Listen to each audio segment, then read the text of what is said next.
Meanwhile, you might have seen the alert on your phone that Omicron variant is now here in the U.S. and the CDC is searching for more cases in America. Now, they say the country, though, is better equipped to respond to new strains after dealing with the Delta variant. Russell Jones live this morning with more from health officials. Russell?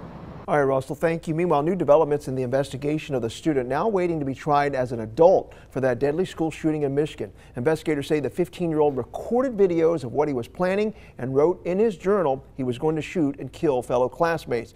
Now, you're looking at the 15-year-old Ethan Crumley making his first court appearance Wednesday. Well, FedEx responds now after more packages have been found dumped, this time in Jemison. Now, it's the second incident now in 2 weeks. Hey, welcome back in, everybody, to Good Day Alabama. I'm Mike Darbley, and I'm live at Homewood Park. Now, I know everybody remembers the story of Megan Montgomery.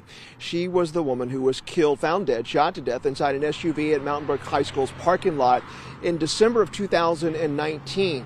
Her estranged husband pleaded guilty to murder. But we're here to talk about what's happening this week, October the 16th. It's a special event happening in her honor, but also to raise awareness and raise some money to prevent domestic violence cases. Here to talk more about it is her father, Johnny Montgomery, her sister, Meredith Montgomery, and also Liz Montgomery, Johnny's wife. Great to have y'all with us this morning.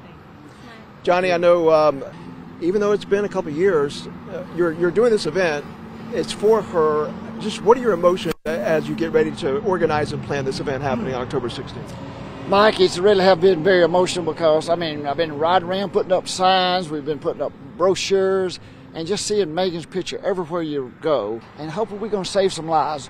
We don't want somebody to have to bury a child the way me and my family has with Megan. Yeah. And again, thoughts and prayers to you and your families for your loss, but I know, again, Megan would be very proud of what's going on. He is Cesar Villasenor. Good to see you, sir. How you doing this morning? Good. How are you? Doing well. Listen, we're glad you and everybody else who was in that truck is okay. So first of all, just talk about what you guys experienced. Just tell us what that felt like being really almost in the middle of that tornado. Well, it was definitely a once-in-a-lifetime experience. I never thought I would go through something like that. I mean, you can see debris, you can see pieces of wood, trees getting knocked over. I can't believe the truck didn't get picked up. What did y'all feel in the truck? Well, the truck was definitely moving side to side. Are you okay? Michael, is everybody okay in your home, though? Yeah, it's just me and my two dogs, and we weren't hurt. We're just taken up. Could you discuss the main ingredient in, for instance, the Pfizer vaccine? Because a lot of people are reading stuff about the ingredients and maybe not getting the best information. Talk about the active ingredient, the main active ingredient or component of the vaccine. Yeah, so it's basically just a small fragment of there's a lot of misinformation out there, so I'm glad you asked that question. We have one of our vets coming out to give us a hand. Okay.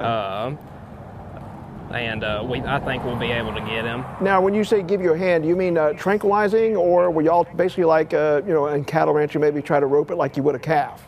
If we have to, we'll rope them. If not, I got a vet out here with the tranquilizer. All right, thank you very much, Tori. And we're still checking on this breaking news from earlier this morning, an apartment fire. The early morning fire destroyed 2 apartments and damaged 10 others near St. Vincent's Hospital off Claremont Avenue. The good news, no injuries reported, but the fire started around 3 this morning. You can see the flames got pretty big there in that 2900 block of Claremont. No word yet on how the fire started or where it started. Welcome back in. Well, a disappointing development on a place I'm sure many of you have enjoyed in the Bluff Park neighborhood. The Tip Top Grill is closed. The current owner says they were forced to close because of a dispute with their landlord over lease negotiations.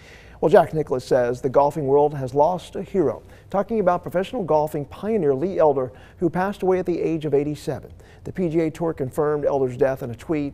Elder was a 4-time PGA Tour winner and the first black golfer to play in the Masters.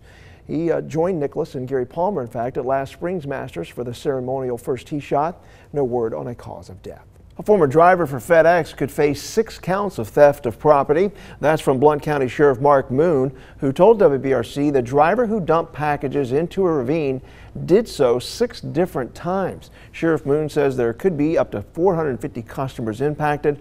Earlier, FedEx confirmed the driver no longer works for them. Investigators haven't yet named the former driver. Many of you might recall Rodriguez turned down an offer to be Alabama's head coach, leading to then athletics director Mal Moore to shoot for the moon and go after Nick Saban instead, and that turned out well, I think. I'm Mike Deverly. A little chilly this morning. It's going to get up to the 70s, so Mickey's already got his puka shells and silk shirts ready for that. Mickey, good to see you. All right, yeah, we're 70s. Meanwhile, new developments this morning on that disturbing school shooting in Michigan. A 15-year-old boy remains in custody accused of killing 3 fellow students inside his high school in Michigan. 7 other students were also shot and injured, along with 1 teacher. Now, as deputies were called to the Oxford school just before 1 yesterday afternoon, they say the suspect was arrested within 5 minutes of officers responding. Investigators say the suspect surrendered as soon as officers approached him, but they say he had a handgun still containing 7 rounds. The deputies. And this morning, we're working to learn more on the condition of an injured UAB police officer. Now, according to the Brookside police chief, the off-duty UAB officer was involved in a car crash yesterday on I-65 at the Gardendale Fieldstown Road exit. Several police departments escorted the officer to UAB Hospital. You're looking at UAB police officers waiting outside the hospital last night. Certainly our thoughts with that officer, but we'll update you as soon as we get more information on the officer's condition. All right, but first, new video showing some of the chaotic moments and just sheer terror at a high school in Michigan. Investigators still trying to figure out why a 15-year-old opened fire, killing 3 students, injuring 8 other people. Now, guns and tech devices were removed from the 15-year-old suspect's home last night. The sheriff says the gun used in the attack was purchased by the suspect's father just last week. It does show what the students and teachers experienced as they realized that the shooter might be behind their classroom door just on the other side. We do want to warn you, some of this video is obviously going to be difficult to watch. Expected anything like this. But they are going to be looking into social media posts, obviously, possibly from the suspect showing off a gun and ammunition before that attack. The FBI will not only look at what the accused shooter posted, but also what he was able to delete.